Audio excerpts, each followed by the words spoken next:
a man and woman were coming upon their 50th wedding anniversary. The wife asked him how they should mark this momentous occasion, 50 years, yahoo. Well, the man threw out some ideas. They could host a reception at a banquet hall, invite all their friends, invite their neighbors, have a big party. They could go on a vacation, just themselves, maybe to Italy, to Paris, who knows. They could reenact their wedding ceremony, get a gown, right, tuxedo, invite people, reenact it. Or they could upgrade their wedding rings, maybe get a bigger diamond. Wow, these ideas are wonderful, she said, but there's just one thing I want. What's that, my love? You can have anything you want, he said. She hugged him and said, to know that you're still all in. He hugged her and said, I am, my love. I love you through and through with all that is in me.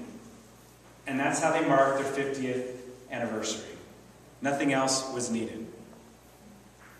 Jesus said, whoever wants to save his life will lose it, but whoever loses his life for me will find it.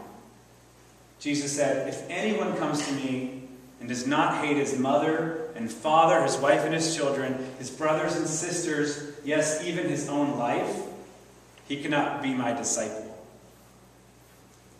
Jesus said, love the Lord your God with all your heart and soul and mind.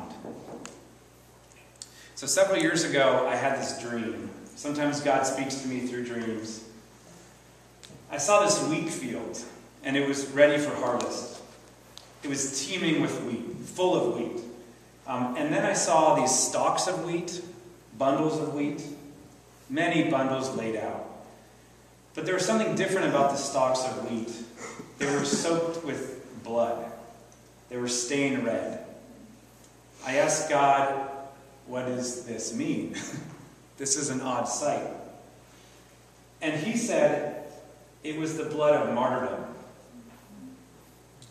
And I believe what God's saying is that he's looking for believers. He's looking for children who will know they're giving up their lives for him. I'm not just talking about physical death in other places of the world, but people in our own homes where we'll give up our lives to follow Christ, where we'll know what we're getting into right from the start. Sometimes when we're sharing the gospel with people, we don't really tell the whole story. We want to sort of get people in and then try to break the news lightly to them, what this means. But I think what this dream means is that a harvest of martyrdom is coming to the kingdom, where from the start, disciples are going to know that following Jesus means giving up our life. The Apostle Paul in 1 Corinthians 15:31 says, I die daily. And then he says, I mean that. Like, I really mean it, I'm serious. He's emphasizing it. I die every day. I mean that. Wouldn't a whole group of believers revolutionize the world if we truly gave up our whole lives to follow Christ? If we turned over every inch of our being to the lordship of Christ? If we turned over every inch of our being to the love of Christ? Think about how our church would be changed. Think about our individual lives. Sometimes we love God with half our hearts. We give him the easiest things, but we hold on to things that are hard to give up, to pass up. Our futures, our comfortability, our money, our relationships. There's all sorts of things that we hold on to because it's too hard to pass them up for God. We think somehow he's going to ruin them. I don't know exactly why we hold on to things the way we do. But when we do, we really give God half our hearts. We really offer half of our love to the Lord. It's sort of like Ananias and Sapphira, right, in the Acts church, where they sold their property and they laid their money at the apostles' feet, but they kept some for themselves. You know how that turned out for them. Not so good. That's sort of like what we do. We say, God, I love you. I love you with my whole heart. I'm your disciple, Jesus. But then we hold things back. Maybe because we don't trust him. Maybe we don't trust him in that desert through the land not sown.